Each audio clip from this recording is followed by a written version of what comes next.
Coucou les amis, voilà le lendemain de mon élimination. Je tiens à tous vous remercier pour vos milliers de messages. Ça fait vraiment plaisir et chaud au cœur.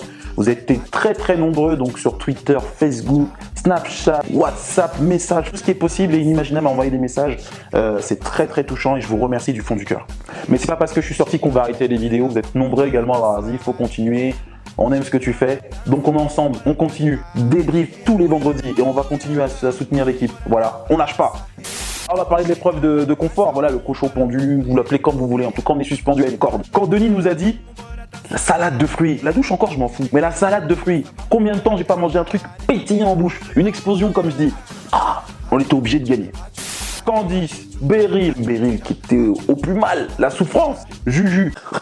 Je n'y crois pas, c'est merveilleux. Juste énorme. Je suis resté 13 minutes, elles sont restées 1 heure. C'était vraiment une épreuve pour les poids plumes. Moi et mon gros corps là, qu'est-ce que j'allais faire sur une corde pendant 1 heure? On gagne l'épreuve, vous avez vu. Ziac, on va sur le truc.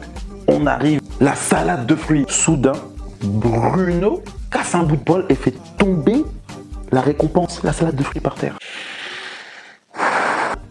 Les ambassadeurs, d'un côté chez les Nagas, ils sont chauds, ils se battent pour pouvoir y aller. Et puis chez les Samba, vu que personne ne voulait y aller chez nous, qu'est-ce qu'on a appliqué? Le principe de la boule noire, sauf qu'on a fait la courte paille. C'est tombé sur Juju. J'ai vu sa tristesse. Je vais répondre à vos questions, hein. Donc pourquoi j'ai pas été représenté mon équipe aux ambassadeurs? On a tellement galéré pour arriver jusqu'aux portes de la réunification que ça aurait été dommage de tout sacrifier. J'aurais été jusqu'à la boule noire, j'aurais pas pu éliminer un de mes copains avec qui on a souffert de la faim, du confort, on a presque rien gagné. Donc 50% de chance et j'ai pas voulu risquer ces 50%. Je fais un gros big up parce qu'elle nous a représenté comme jamais, hein. Elle a rien lâché et elle a eu la bonne étoile. Ah les jaunes, les Nagas, vous avez forcé à notre arrivée. Tout stade poisson, vous nous avez même pas laissé un peu. J'arrive.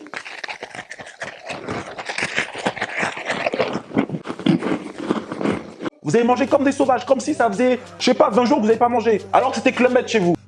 On arrive sur l'île des Nagas. Là, je prends une claque. Sabotage. Cocotier à 30 mètres chez nous, cocotier à 3 mètres chez eux. Quand on a la terre rouge, eux, ils ont le sable. Quand tu marchais, ça faisait le yin et le yang.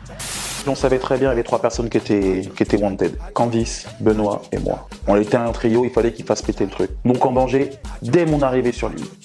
Donc, selon les dires de Jean-Luc, le vote noir de Sandrine, la dernière sortie, était Jérémy. Donc, on allait profiter de ce vote noir pour avoir une voix en plus. Maintenant, la stratégie, ça aurait été de se rapprocher de Jérémy et Yesta. Pourquoi? Parce que Jérémy et Yesta étaient isolés par rapport au groupe des jaunes. Donc, forcément, on allait sauter sur l'occasion. Mais manque de temps incroyable. On est arrivé sur l'île, directement à épreuve. On est ressorti, conseil. Très peu de temps afin de créer une alliance.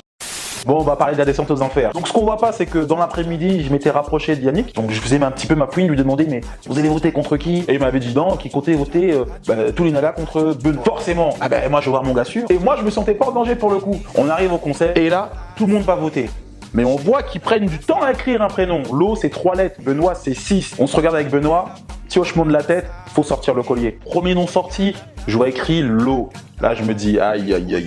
Et on arrive à 6-6 avec Jérémy. Mais ce qui m'a fait bader, c'est le vote noir de Sandrine avec écrit Jean-Luc. Première réaction, quel enfoiré. Là, Denis, il arrive. La sentence est irrévocable. Il éteint mon flambeau. Et là, je me dis putain. Merde, le fin du game pour moi. Je vois la tête de Benoît, un regard de mec abattu, et je vois Candice en train de pleurer au fond de moi. Même moi, j'ai envie de pleurer. Je me dis, c'est pas possible. Mais je vais laisser une bonne image en partant. Donc, du coup, voilà, je retiens mon émotion. Je suis frustré, un truc de fou, puisque je sors juste après la réunification. J'ai pas réellement fait d'épreuves individuelles. J'ai encore beaucoup de choses à prouver. Vraiment pas fan de la stratégie donc des Nagas.